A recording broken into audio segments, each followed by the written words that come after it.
पशुपति व्रत की महत्वता दर्शाई। अब पशुपति व्रत को समझ लेना। कई माताएं गलती करती हैं, कई माताएं व्रत को नए नए तरह से करती हैं। कोई कुछ बताता है, कोई कुछ बताता है, कोई कुछ बताता है। उस व्रत को आप समझ लीजिए, पशुपति व्रत। पशुपति व्रत 5 सोमवार का होता है। कितने सोमवार होते हैं अच्छे से समझ लेना। 5 सोमवार का व्रत है। आज अष्टमी का दिन आप लोग अच्छे से समझ लोगे तो आपको फिर कोई ये नहीं होगा कि मैंने व्रत करा और मेरा काम क्यों नहीं हुआ। उसमें अपने को अपनी गलती छांटना है कि गलती कहां हो रही। पशुपति व्रत 5 सोमवार का होता है। बीच में किसी सोमवार पर यदि एकादशी पड़ जाए या कोई तीज पड़ गई या कोई त्योहार पड़ गया, कोई नवरात्रि का व्रत कर रहे हो या कोई त्योहार का व्रत कर रहे हो या कोई तिथि का व्रत कर रहे हो और उस दिन सोमवार पड़ गया, अब आपने विचार करा कि मेरा पशुपति का भी व्रत है और साथ में तीज का भी व्रत है, तो कौन सा व्रत करूं मैं। तो उस समय पर आपको पशुपति व्रत छोड़ देना चाहिए। फिर आप तीज का व्रत कर लो या चतुर्थी का करती हो तो चतुर्थी का करो, छठ का करती हो तो छठ का करो, नवरात्र के व्रत करती हो तो नवरात्र के करो। 5 व्रत पशुपति होते हैं। व्रत करने के लिए जब आप निश्चित करें कि मुझे इस सोमवार से पशुपतिनाथ के व्रत करना है, जीजियों भाइयों ध्यान रखना, उस दिन सुबह स्नान करने के बाद में बड़े प्रेम से पूजन की थाली लगा लो। उसमें चंदन, अबीर, गुलाल, जो भी आप रखना चाहें, रौली, चावल, मूली, जनेऊ, पंचामृत, चाहो तो अलग अलग ले जाओ, चाहो तो एक साथ मिलाकर ले जाओ।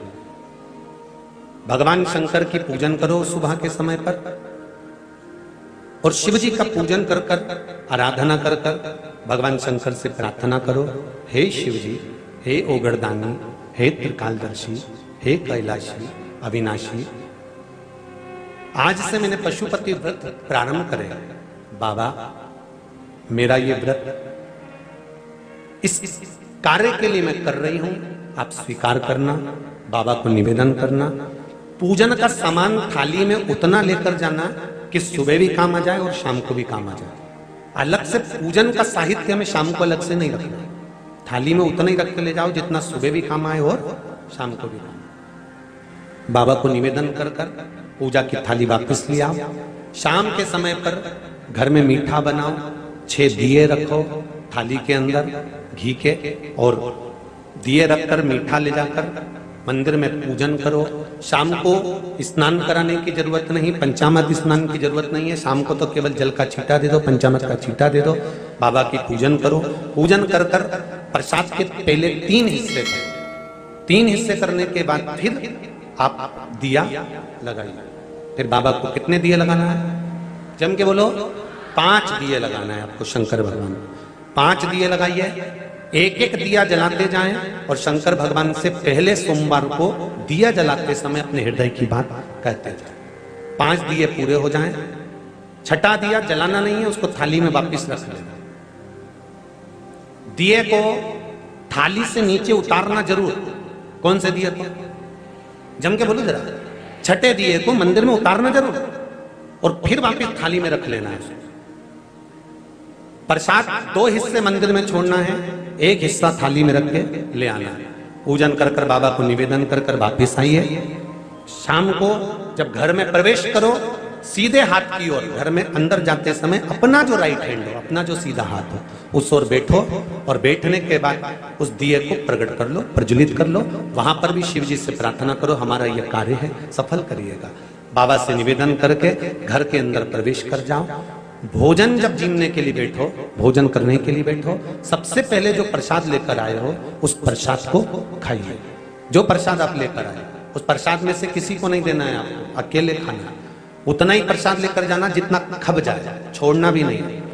सबसे पहले प्रसाद खाइए, उसके बाद में भोजन करिए। इस व्रत में सुबह आप फलहार कर सकते हो, शाम को भोजन कर सकते हो।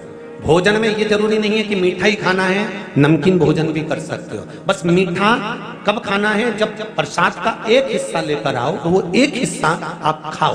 उसके बाद में जब भोजन करो तो नमक का करो, कोई मना नहीं, मिर्ची का करो, पर उसमें दिखावा ना करो। और भोजन करें।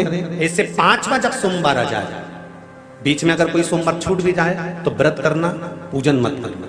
कोई रजो धर्म आ गया, रजस वाला धर्म आ गया, कोई कार्य आ गया तो उसमें पूजन करना, पूजन नहीं करना है, उसमें व्रत जरूर करना। और जब 5वां व्रत रहे,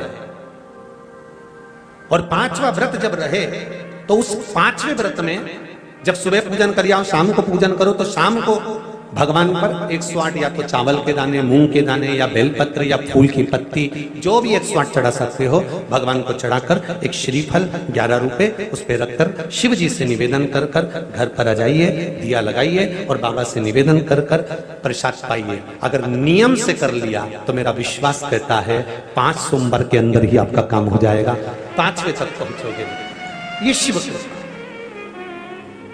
श्री शिवाय नमस्तुभ्यम, हर हर महादेव, जय महाकाल। मित्रों, आज के इस वीडियो में गुरुजी ने पशुपति व्रत की संपूर्ण विधि बताई। अगर आपने यहाँ तक वीडियो देखा है तो आप अच्छी तरह से समझ गए होंगे कि आपको पशुपति व्रत कैसे करना चाहिए और इसके व्रत के करने से क्या फल आपको मिलता है। पशुपति व्रत बहुत ही चमत्कारी व्रत है। यह व्रत करने से आपकी हर मनोकामना पूरी होती है, चाहे आपकी नौकरी से संबंधित मनोकामना हो, चाहे आपके बच्चों की शादी से संबंधित मनोकामना हो, चाहे आपकी व्यापार से संबंधित मनोकामना हो, चाहे आपकी किसी रोग से संबंधित मनोकामना हो, किसी भी प्रकार की अगर आपकी मनोकामना है तो पशुपति व्रत करने से अवश्य पूरी होती है। पर यह व्रत आपको पूरा नियम से करना होता है। अगर हम एक भी गलती कर देते हैं तो इस व्रत का फल हमें नहीं मिलता। इसलिए जब भी आप पशुपति व्रत करें तो सबसे पहले अच्छी तरह से समझ लें कि आपको कैसे ये व्रत करना है। पशुपति व्रत आपको 5 सोमवार करना होता है। किसी भी सोमवार के दिन आप ये व्रत शुरू कर सकते हैं। जरूरी नहीं है कि आपको यह व्रत लगातार करना है। मान लीजिए आपने पहले और दूसरे 2 सोमवार लगातार कर लिए, तीसरे सोमवार आप किसी कारणवश व्रत नहीं भी कर पाए तो अगला व्रत आप चौथे सोमवार कर सकते हैं। कहने का मतलब यही है कि आपको 5 सोमवार संपूर्ण करने हैं। 5वें सोमवार आपको इस व्रत का उद्यापन कर देना है। उद्यापन भी बहुत ही सरल है, जैसा गुरुजी ने बताया है उसी विधि से अगर आप ये व्रत करते हैं तो आपकी मनोकामना महादेव अवश्य पूरी करते हैं। मैं उम्मीद करता हूँ कि आपको वीडियो अच्छा लगा होगा। अगर वीडियो पसंद आया तो वीडियो को लाइक करें और कमेंट में महादेव के नाम का एक जयकारा जरूर लगाएं। अगर आप वीडियो पहली बार देख रहे हैं तो चैनल को सब्सक्राइब करके बेल आइकन को जरूर प्रेस करें, ताकि जब भी मैं अगला वीडियो लेकर आऊं तो सबसे पहले नोटिफिकेशन आप तक पहुंच सके। और अंत में आप सबसे यही कहूँगा कि अगर गुरुजी द्वारा बताए गए किसी भी उपाय से आपको लाभ हुआ है तो कमेंट में पूरी डिटेल के साथ जरूर बताना, जिससे दूसरे लोगों को भी पता लगे कि किस उपाय से क्या लाभ होता है। आज के वीडियो में इतना ही। मिलते हैं किसी अगले वीडियो में नए उपाय के साथ। श्री शिवाय नमस्तुभ्यम, हर हर महादेव, जय महाकाल।